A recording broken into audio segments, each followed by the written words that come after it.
सागर MP बीते दिनों नरियावली विधानसभा के मलिया गांव की एक तस्वीर मीडिया में वायरल हुई थी, जिसने अब तुल पकड़ लिया है। तस्वीर में ग्राम की महिलाएं अपनी जान जोखिम में डालकर 30 फीट गहरे कुएं में उतरकर पानी भर रही थी, जिसके वायरल होते ही पूरे प्रदेश में स्थानीय जनप्रतिनिधि, प्रशासनिक अधिकारी की कार्यप्रणाली पर सवाल उठे हैं। उक्त पानी की भीषण समस्या को गंभीरतापूर्वक लेते हुए मंगलवार को मध्य प्रदेश युवक कांग्रेस प्रदेश अध्यक्ष मितेंद्र दर्शन सिंह यादव के साथ सैकड़ों की संख्या में युवक कांग्रेस कार्यकर्ता नरियावली विधानसभा के मलिया गांव में ग्रामीणों के बीच पहुंचे। इस दौरान क्षेत्र की जनता में भाजपा सरकार के खिलाफ जमकर आक्रोश देखने को मिला। ग्रामीणों ने अपनी समस्याओं से कांग्रेस जनों को अवगत करवाया। इस दौरान यूथ कांग्रेस प्रदेश अध्यक्ष मितेंद्र सिंह ने ग्रामीणों के साथ 30 फीट गहरे कुएं में उतरकर पानी भरकर सरकार को आईना दिखाते हुए इस जोखिम को महसूस किया, जो क्षेत्र के ग्रामीण हर रोज महसूस कर रहे हैं। पश्चात कांग्रेस जनों ने नरियावली तहसील कार्यालय पहुंचकर ग्रामीणों की विभिन्न बुनियादी समस्याओं का महामहिम राज्यपाल महोदय के नाम संबोधित ज्ञापन नायब तहसीलदार व प्रशासनिक अधिकारियों को सौंपकर ग्राम माराए मलिया में व्याप्त पानी की समस्या के निराकरण 3 दिनों में करने की पुरजोर मांग करते हुए गृह आंदोलन की चेतावनी दी। पानी की परेशानी है, पानी नहीं आ रहा, पानी की परेशानी, पानी की परेशानी। कांग्रेस के अध्यक्ष हैं अपने ग्वालियर के यहाँ, और तुम्हारी पानी की समस्या को लेके आए। आप लोगों को 2 साल से पानी ऐसे ही भरना पड़ रहा है। जल संकट की स्थिति देखने आए थे, क्या स्थिति नजर आ रही है? आप हमारे पहले तो धन्यवाद कहूँगा सभी मीडिया बंधुओं को जो इतनी दूर तक हमारे साथ आए। आपने स्वयं देखा कि सरकारी कुएं तो सूख गए, पर एक प्राइवेट में से, गड़ी में से ये लोग नीचे उतर कर आपके सामने हम पानी भर के लाए हैं। तो हमारा एक सवाल है कि जल जीवन योजना जो प्रधानमंत्री जी ने हर एक घर तक पहुंचाने की बात की थी कि लाइन पहुंचेगी, नल पहुंचेगा, टंकी बनेगी और जल पहुंचेगा, तो आप देखिए कि भाजपा ने मध्य प्रदेश में कितना जल पहुंचाया, कितनी लाइन पहुंचाई और कितनी टंकी पहुंचाई। अरे आप इनके भविष्य के बारे में सोचो। जहाँ से जानवर पानी पी रहा है वहाँ से इंसान भी पानी पी रहा है। और इन बच्चों के बारे में देखो, इन्हें कुपोषण वैसे ही हो रखा है कुछ को, और ये पानी पिएंगे तो कितना जीवन जिएंगे। तो सही में सरकार हमारे देश के जनता के बारे में सोच रही है, महिलाओं के बारे में सोच रही है, बहनों के बारे में। और मैं तो अपनी बहनों से और माताओं से कहूँगा कि ये तो आपको खुद सोचना है कि आज अगर सरकार भाजपा आपके बारे में नहीं सोच रही है तो हमें तो रोडों पे निकल के हंगामे करने पड़ेंगे, हल्ला बोल करना पड़ेगा। अरे हम अगर जल के लिए भी मोहताज हैं 2024 में, इतना तो अंग्रेजों ने भी मोहताज नहीं किया होगा जल के लिए जितना भाजपा ने मोहताज कर रखा है अपने कार्यकाल में। तो ये भाजपा मुक्त प्रदेश होने के लिए हमारा संघर्ष है, क्योंकि 2024 में भी अगर जल के लिए तरसना पड़ रहा है इस हिंदुस्तान को, तो मुझे लगता है इससे बुरी बात नहीं हो सकती। और एक और बात, ये जो प्रभु राम के नाम को कहते हैं ना, ये राम के नाम को सिर्फ दुष्प्रचार करते हैं। अगर उनके पद चिन्हों पे चल रहे होते, विचारधारणा पे चल रहे होते, तो सही में अयोध्या देखने को मिल रही होती भारत देश में, ये अकाल नहीं देखने को मिल रहा होता जो 2024 में भी पानी के लिए हमारे लोग और हमारी माताएं और हमारी बहनें तरस रही। ये जो पूरा मूवमेंट है, केवल राजनीतिक स्टंट न बन जाए, इसके लिए क्या करेंगे? आपको एक बहुत अच्छी बात बताता हूँ मैं। अभी आप पता करिएगा, हम कोलखी गाँव गए थे, ठीक है, सेंधवा बड़वानी जिला में। हमने 2 दिन के अंदर चौथे दिन बोरिंग करा दी थी वहाँ पर, और वो बोरिंग सरकार पे दबाव बना के कराई थी। तो हमारी मांग है कि इनके पानी के लिए यहाँ बोरिंग हो और यहाँ पर लाइन डले, ये हमारी मांग है। और अगर नहीं होगा तो 1 हफ्ते और 10 दिन के बाद हम आपको घेरते हुए दिखाई देंगे। लड़ाई हम लड़ते रहेंगे। वैष्णो देवी के दर्शन के लिए जा रहे यात्रियों से भरी बस पर गोलियों से हमला के विरोध में विहिप बजरंग दल ने भोपाल के रंगमहल चौराहे पर आतंकवादियों का पुतला दहन किया और मुर्दाबाद के नारे लगाए।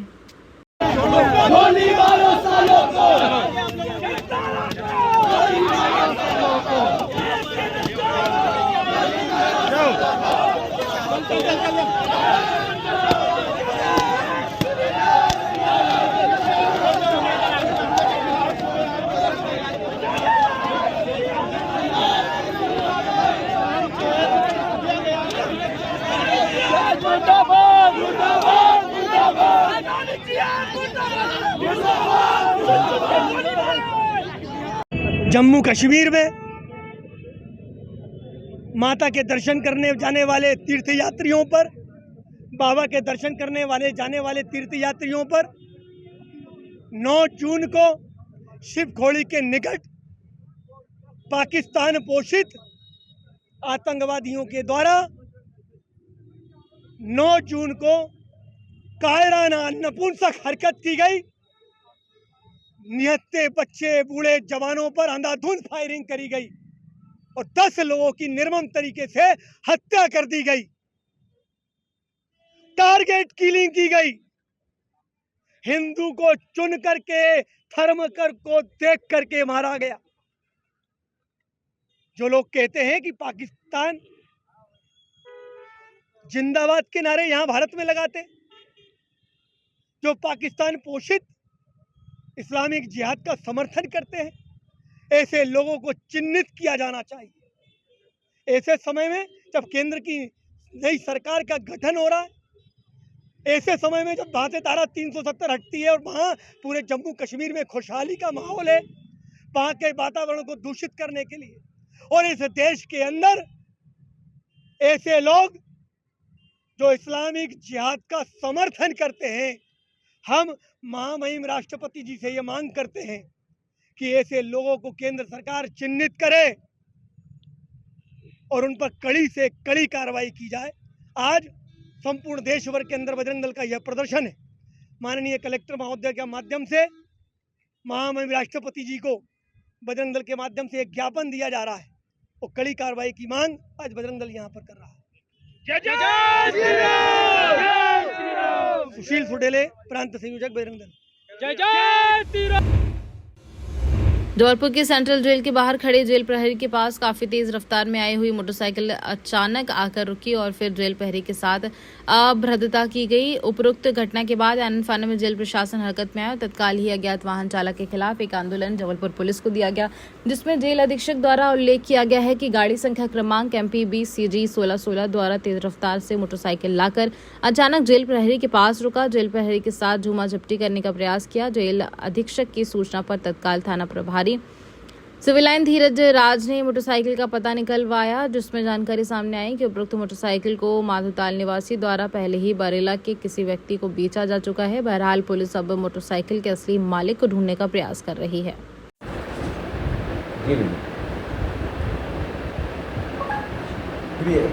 जेल का मामला है, क्या है?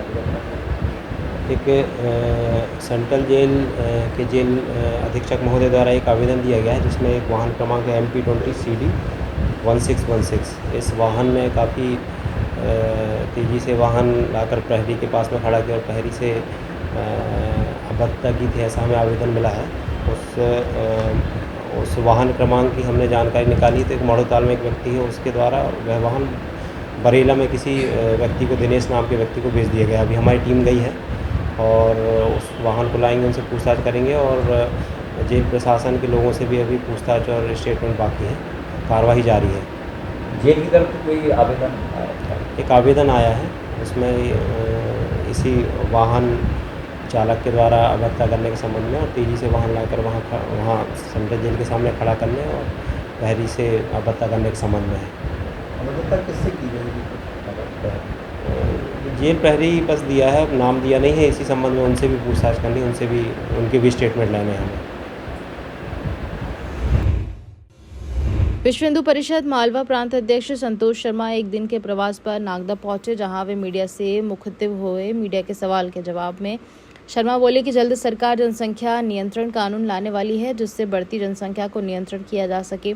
द मीडिया ने उनसे पूछा कि अयोध्या में चुनाव हारने का कारण क्या रहा। तब उन्होंने जवाब दिया कि अयोध्या के राम मंदिर को चुनाव से जोड़कर ना देखा जाए। तब हमने उनसे पूछा कि ममता बनर्जी तो कहती हैं कि सरकार ज़्यादा दिन नहीं चलती। तब उन्होंने कहा कि ममता बनर्जी अपने बंगाल की चिंता करे, बंगाल में जो हुआ वो पूरी दुनिया ने देखा। उन्होंने यहाँ तक भी कहा कि कुछ विधर्मी देश को तोड़ना चाहते हैं, परंतु अब देश टूटने वाला नहीं है। जब मीडिया ने उनसे ये पूछा कि आपको एक धमकी भरा खत मिल रहा है जिसमें सर धड़ से अलग करने की भी चेतावनी दी गई है, तब उन्होंने कहा कि विधर्मियों का काम है धमकी देना और हमारा काम है हिंदुत्व की रक्षा करना।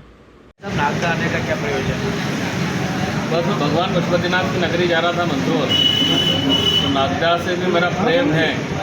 नागदा भी मैं आता हूँ प्रवास पे, अपने जितने भी पदाधिकारी और पार्टी समर्थक पदाधिकारी वर्तमान में जो लोकसभा चुनाव लग जाए तो आप किस तरह से देखिए, ये मैंडेट जो है वो है तो भारतीय जनता पार्टी को, किंतु कहीं त्रुटि तो हुई है। उत्तर प्रदेश में भी एक गैर समुदाय का एकत्रीकरण हुआ है जो स्पष्ट देखने को मिला है, जिससे भारतीय जनता पार्टी की सीटें भी कम पड़ी और हिंदुत्व पर वहाँ असर हुआ। तो ये जो एकत्रीकरण हो रहा है ये राष्ट्र विरोधी एकत्रीकरण है जो देखने को मिला है पूरे राष्ट्र में। ये लोग नहीं चाहते हैं कि राष्ट्र मजबूत बने या किसी भी प्रकार से नरेंद्र मोदी जो सनातन के लिए, जो राष्ट्र के लिए अच्छा काम कर रहे हैं वहाँ वो ढंग से काम न कर सके। इसलिए ये जो विधर्मी है इन्होंने एक एकत्रीकरण किया और कहीं न कहीं नुकसान पहुंचाने का पूरा प्रयास किया है। किंतु आपके माध्यम से मैं उनको स्पष्ट संदेश देना चाहता हूँ कि ये हिंदू राष्ट्र है और हिंदू राष्ट्र रहेगा और इसे हम हिंदू राष्ट्र बनाएंगे किसी भी हालत में। तो क्या कारण रहा था कि जिस प्रकार के विधर्मी जो हैं इस प्रकार का एकत्रीकरण अब हिंदुस्तान में करना बंद कर दे। अभी हाल ही में आप देखा संयुक्त लोकसभा चुनाव, विधानसभा चुनाव में संघ ने काम करा था इस तरह पार्टी के लिए, भाजपा के लिए, और अभी राष्ट्रीय अध्यक्ष भाजपा के इनका बयान आया कि हमें संघ की जरूरत नहीं है। इसको लेकर आपका तो राष्ट्रीय अध्यक्ष भाजपा जाने नहीं, उसको लेकर मोहन भागवत जी ने आज ये कल बयान दिया है कि मणिपुरी घटना को लेकर उन्होंने केंद्र सरकार को थोड़ा कहीं ना कहीं इससे ऐसा तो नहीं संघ नाराज होगा राष्ट्रीय अध्यक्ष। देखिए, संघ न कभी नाराज होता है न कभी खुश होता है। संघ अपना काम राष्ट्र के लिए करता है। निश्चित तौर पर परम पूजनीय ने देखा होगा, परम पूजनीय जी ने, कि वहाँ के हालात कैसे हैं, तो उनका काम है वो हमेशा देश के अंदर शांति बने, देश कैसे आगे बढ़े, राष्ट्र के जितने भी लोग हैं उनके लिए चिंतन करते हैं और ये उनके चिंतन का विषय था। जो हिंसा हो रही है वो ठीक नहीं है, इसलिए निश्चित तौर पर उन्होंने हो सकता है केंद्र सरकार का ध्यान आकर्षित किया हो कि इस मुद्दे को देखा जाए और उसे सुलझाया जाए। तो परम पूजनीय जी जो हैं, जो संघ है, राष्ट्रीय स्वयंसेवक संघ के सभी पदाधिकारीगण, सभी लोग जो है वो चिंतन करते हैं, उनके चिंतन में आया होगा विषय, तो निश्चित तौर पर उन्होंने इस विषय से ध्यान आकर्षित सरकार का किया। अभी केंद्र में 10 साल से आप संगठन की विचारधारा की सरकार है, मगर मध्य प्रदेश में लगातार 2003 से पिछले 1.5 साल में भी उसका भी क्या आवश्यकता पड़ेगी। कल बजरंग दल ने पूरे प्रांत में जिला स्तर पर गौ तस्करी के विरोध में आंदोलन करा है। देखिए, विश्व हिंदू परिषद और बजरंग दल का काम है धर्म की रक्षा करना, गौ माता की रक्षा करना और पूरे समाज को हमेशा सनातन के प्रति प्रेरित करना। कहीं न कहीं उन्हें कोई सूचनाएं मिली होगी जिस पर ये ज्ञापन जो है विश्व हिंदू परिषद के गौ सेवा ने लिया है। और निश्चित तौर पर अगर तस्करियाँ गौ सेवा की, अगर गौ की तस्करी अगर हो रही होगी तो उसे प्रशासन को बंद करना चाहिए और रोकना चाहिए। हमारे प्रदेश में सरकार है, आगे विचारधारी सरकार है, प्रदेश में भी है, तो संगठन क्या कर सकता है होगी सरकारों की ऐसे विषयों पर, ऐसे गंभीर विषयों पर तो निश्चित तौर पर कोई कानून कड़ा बनना चाहिए और निश्चित तौर पर बनना चाहिए। हम आपके माध्यम से भी सरकार से मांग करते हैं कि इसमें कड़ा कानून सरकार बनाए, जिससे कि इस प्रकार से गौ माता की जो हो रही है और जो गौ मांस का परिवहन होता है उसे रोका जाए। आपके देश की बढ़ती जनसंख्या को किस प्रकार से उस पर अभी कानून आ रहा है। मैं समझ रहा हूँ आपका इशारा, आप क्या इशारा कर रहे हैं, उस पर कानून आ रहा है। एक समुदाय की जनसंख्या जो है विस्फोट की तरफ बढ़ रही है देश के अंदर, उसको रोकने के लिए कानून आएगा। हम लेकर आएंगे, हमारे विचारों की सरकार निश्चित तौर पर लेकर आएगी। अभी ऐसा कहना है कि अब जो मोदी सरकार, जब मोदी 3 से सरकार शुरू हुई है, ये गठबंधन की सरकार है, तो उसमें सर क्या जा रहा है कि मोदी जो फर्क निर्णय ले पाएंगे, सर ज़्यादा कश्मीर करते कि राम मंदिर लाए थे, जैसे कानून नहीं ला पाएंगे। देखिए, गठबंधन तो पहले भी था, आज भी है, आगे भी रहेगा। जो सहयोगी है भारतीय जनता पार्टी के, हमेशा से भारतीय जनता पार्टी उनको अपने साथ में लेकर चले। इससे पहले भी पासवान जी मंत्री थे, अभी भी उनका जो बालक है वो मंत्री है, चिराग पासवान। इससे पहले भी अन्य दल जो थे वो हमारे साथ थे, उनके मंत्री हुआ करते थे, अभी भी उन्हें मौका दिया गया है।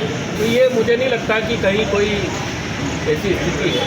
गठबंधन पे ममता बनर्जी कहती है गठबंधन ज़्यादा दिन चल नहीं पाएगा। ममता बनर्जी जो है वो कितने दिन तक बंगाल में चलेगी? जो बंगाल में ममता बनर्जी ने किया है वो पूरे विश्व ने देखा है, देश में नहीं। वहाँ क्या हो रहा है बंगाल में सभी को पता है, तो वो अपने बंगाल की चिंता करें। बाकी केंद्र सरकार की चिंता हमारे जो भारतीय जनता पार्टी के लोग हैं वो कर लेंगे। जबलपुर के धामपुर थाना अंतर्गत पदस्थ एक सब इंस्पेक्टर को क्षेत्रीय लोगों में काफी आक्रोश है। आज मंगलवार जनसुनवाई के दौरान क्षेत्र के 2 दर्जन से अधिक लोगों ने पुलिस कप्तान के कार्यालय पहुंचकर सब इंस्पेक्टर के खिलाफ लिखित शिकायत की। एसपी ऑफिस पहुंचे क्षेत्रीय जनों ने बताया, धामपुर थाना में पदस्थ सब इंस्पेक्टर शिव कुमार गुप्ता द्वारा लंबे समय से अनैतिक कृत्य किए जा रहे हैं। आलम यह है कि थाने पहुंचने पर हर फरियादी को सब इंस्पेक्टर द्वारा पहले ही घेर लिया जाता है और उनके बाद उसे अनाप शनाप पैसे की मांग की जाती है। वहीं कुछ लोगों से जबरन पैसे मांगकर और पैसे न देने पर झूठे केस में फंसा देने पर भी बात कही जा रही है। क्षेत्रीय जनों का आरोप है कि इस क्षेत्र में संचालित अनैतिक कृत्यों में आरोपी अपराधी तत्वों को सब इंस्पेक्टर द्वारा पूरा संरक्षण दिया जा रहा है, जिससे अपराधियों के हौसले भी बुलंद हो रहे हैं। क्षेत्रीय जनों ने मांग की है कि आरोपी सब इंस्पेक्टर की विधिवत जांच कर उन्हें दंडित किया जाए। आज थाने एसपी महोदय से मुलाकात करने आए थे और घवापुर थाने के अंतर्गत एसआई पदस्थ है जो शिव गोपाल गुप्ता जी, उनके खिलाफ यहाँ पर शिकायत देने आए थे। जिस प्रकार से उनका अभद्र व्यवहार है, अमानवीय कृत्य है, जिस प्रकार से उनकी कोई भी पीड़ित व्यक्ति अगर थाने जाता है तो उससे लगातार वो पैसे की मांग करते हैं या उससे अभद्र व्यवहार करते हैं, उसको धक्का मुक्की करके बाहर निकालने के साथ काम करते हैं। कोई भी अगर अपनी शिकायत लेके जाता है तो माननीय गुप्ता जी सबसे पहले आ जाते हैं और सबसे पहले पूछते क्या बात है, कैसे आया तू, और तू से बात करते हैं। क्या कोई भी व्यक्ति, उनको किसी का कोई मान नहीं, किसी से कोई लेना देना नहीं है और केवल आज क्षेत्र में अवैध काम फल फूल रहे हैं और ये उन्हीं के संरक्षण में फल फूल रहे हैं। लंबे समय से ये पदस्थ हैं, इनका ट्रांसफ़र भी हो चुका है, लेकिन फिर भी ये बोलते मेरा कोई क्या खाड़ लेगा, मैं तो इसी थाने में रहूँगा, मेरे को कोई कुछ नहीं कर सकता। आप लोग क्या चाह रहे हैं? हम लोग यही चाह रहे हैं कि इस प्रकार के अभद्र व्यवहार करने वाले व्यक्ति को, एसआई को, उसकी नाक में नकेल डाली जाए। और हमने माननीय एसपी महोदय से निवेदन किया कि इस प्रकार के व्यक्ति को, इस प्रकार के एसआई को वहाँ से तुरंत उसका स्थानांतरण किया जाए, उनका ट्रांसफ़र किया जाए, ताकि घवापुर थाने में अमन चैन कायम हो जाए। मैं डॉक्टर रमाकांत राव। जी सर, एक ज्ञापन हुआ है। ये घवापुर थाना क्षेत्र के एक सब इंस्पेक्टर की एक शिकायत आम नागरिकों के द्वारा की गई है, जिसमें उसके द्वारा अभद्र व्यवहार और गलत कार्रवाई की शिकायत है। अब इसमें हम शीघ्र ही जांच करवा कर सीएसपी से जो यथोचित कार्रवाई है वो करवाएंगे। सर क्या है, मतलब इन्होंने क्या शिकायत की? अब इनकी शिकायत है कि वो गलत कार्रवाई करता है, अभद्र व्यवहार करता है नागरिकों से। अगर ऐसा है तो ये स्वीकार्य नहीं है, हम कार्रवाई करवाएंगे। राजधानी भोपाल के शिवाजी नगर, तुलसी नगर के सरकारी मकानों को तोड़कर 2378 करोड़ रुपए से रीडेवलपमेंट प्लान है। यहीं पर मंत्रियों के लिए बड़े बंगले बनेंगे, लेकिन 29,000 से ज्यादा पेड़ों की पली भी चढ़ेगी। इसके विरोध में लोग विरोध में उतर आए हैं। 5 नंबर स्टॉप पर बड़ा प्रदर्शन शुरू हो गया। पूर्व मंत्री पीसी शर्मा, पार्षद योगेंद्र सिंह गुड्डू चौहान की मौजूदगी में लोग प्रदर्शन कर रहे हैं। पीएनबी बैंक के रविशंकर शुक्ला मार्केट में धरना दिया, जिसमें शिवाजी नगर एवं तुलसी नगर के रहवासी भी शामिल रहे। पार्षद गुड्डू चौहान ने बताया कि इलाके वार्ड 31 और 46 में आता है, जहां सरकारी आवास तोड़े जाएंगे और मंत्रियों के बड़े बंगले बनेंगे, लेकिन निर्माण की आड़ में 29,000 से अधिक पेड़ भी काटे जाएंगे, इसलिए विरोध कर रहे हैं। ऐसा नहीं होने देंगे।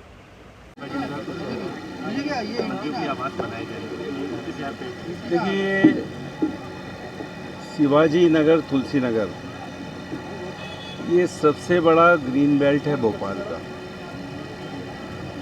और अभी पर्यावरण पांडे जी ने जिस तरह बताया है 29,000 कहा जा रहा है। 60,000 पेड़ काट के मंत्रियों के और विधायकों के बंगले बनाए जाएंगे। दूसरी तरफ यहाँ जो रह रहे हैं कर्मचारी, शासकीय अधिकारी और बाकी गरीब लोग, इनको हटाया जाएगा। स्मार्ट सिटी के नाम से जो जवाहर चौक में टीटी नगर, नॉर्थ टीटी नगर, साउथ टीटी नगर के जो लोग हटाए, आज तक उनका रिहेबिलिटेशन नहीं हुआ है। और जैसा पांडे जी ने बताया, ये यहाँ का टेम्परेचर पिछले 2 सालों में बढ़ गया है, 48 हो गया, और ये हट गए तो ये हीट जोन हो जाएगा और 50 सेंटीग्रेड से ऊपर हो जाएगा, जो लोग रह नहीं पाएंगे। पेड़ों की शिफ्टिंग करेंगे। ये स्मार्ट सिटी में शिवाजी नगर, तुलसी नगर को ले रहे थे। ये बैठे हैं दोनों पार्षद गुड्डू चौहान और अमित शर्मा। उस समय आंदोलन हुआ, जेल गए और रोका गया, और स्मार्ट सिटी तो शिफ्ट हुई। स्मार्ट सिटी अब यहाँ खत्म, ये जाएगी जबलपुर और उज्जैन। वो एरिया काट पीट दिया, अब इसको काट पीट रहे हैं। ये बिल्कुल गलत है और इसके लिए अभी जैसा पांडे जी ने कहा, बाकी हमारे श्रीवास्तव जी सब लोग बैठे हैं, ये चिपको आंदोलन करेंगे हम। ये राजस्थान में हुआ था चिपको आंदोलन कि पेड़ नहीं काटने देंगे, एक एक पेड़ पे यहाँ का एक एक रहवासी चिपकेगा और काटने नहीं देंगे। और यहाँ की जो ग्रीन बेल्ट है, जो टेम्परेचर का यहाँ का कम है और इसकी वजह से पूरे भोपाल का, क्योंकि अगर कोरोना काल याद करो तो यही पेड़ ऑक्सीजन दे रहे थे, ऑक्सीजन नहीं थी यहाँ पर, इसलिए हम इसका विरोध करते हैं। और मुख्यमंत्री जी से, मोहन यादव जी से हमारा निवेदन है कि ये जो बंगले बनाना, जो पुराने बंगले हैं सफिशिएंट है, इनको रिनोवेट करें और बाकी और जो जगह खाली हुई है जवाहर चौक पे, वहाँ पे आप मंत्रियों के और एमएलएस के बनाएं, लेकिन यहाँ जो शिवाजी नगर का जो तुलसी नगर ग्रीन बेल्ट है, इसको बर्बाद न करें। जी, मंत्रियों के बंगलों के लिए पेड़ काटे जा रहे हैं। देखिए, मंत्रियों को अपने बंगले बनाने का शौक है तो वो पेड़ों को तो हम बिल्कुल नहीं काटने देंगे। वो चले जाएं माली खेड़ी, जिस प्रकार वो गरीब लोगों को भेज रहे हैं, कहीं माली खेड़ी भेज रहे हैं, कहीं भोरी भेज रहे हैं, कहीं रायसेन रोड भेज रहे हैं, कहीं विदिशा रोड भेज रहे हैं। जाए ना विधायकों को किसने बनाया है? इसी जनता ने बनाया है, इसी भोपाल शहर ने बनाया है। तो वो भोपाल शहर की जनता को डिस्टर्ब ना करें। स्मार्ट सिटी के नाम के ऊपर भी करोड़ों रुपए खाए गए थे और वो आधी अधूरी, मतलब आंसुओं से रो रही है वो स्मार्ट सिटी, जिसमें अरबों खरबों रुपए लगाया गया। और पहले भी हम लोगों ने विरोध किया था कि स्मार्ट सिटी यहाँ सक्सेस नहीं है और वो आज की डेट में ना उसमें लाइट है, ना पंखे हैं, ना उसमें गेट लगे हैं और वहाँ पर भी हजारों लोगों को घर से बेघर कर दिया था। आपको अगर मंत्रियों के बंगले बनाना है तो वो तोड़ दें स्मार्ट सिटी को, जो उन्होंने जवाहर चौक पे एक पुलिंदा खड़ा किया हुआ है आधा अधूरा, जो पिछली बरसात में भी गिर गया था। वहाँ पर ले जाएं विधायकों के बंगले और हम कतई पेड़ नहीं काटने देंगे। जैसे हमारे पूर्व विधायक जी ने बोला है कि हम लोग चिपको आंदोलन करेंगे और यहाँ पर धरना प्रदर्शन करेंगे और इसी प्रकार से बैठे रहेंगे, लेकिन एक भी पेड़ यहाँ से नहीं कटने देंगे। अगर यहाँ के जो नए मंत्री जी आए हैं उनको ज्यादा विधायकों को देने का शौक है बंगलों का, तो वो ले जाएं अपने जिले के अंदर, वहाँ पर दे दें बनाकर जहाँ खाली जगह है। लेकिन ये भरी भरी जगह के अंदर और जहाँ पहले ये प्रोजेक्ट फेल हो गया वहाँ कतई नहीं बनने देंगे।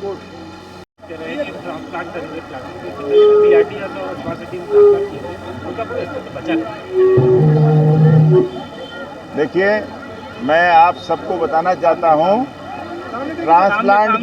ट्रांसप्लांट की जो पूरी जो प्रक्रिया है, ट्रांसप्लांट की जो बात कह रहे हैं, ट्रांसप्लांट एक धोखे के अलावा नहीं है।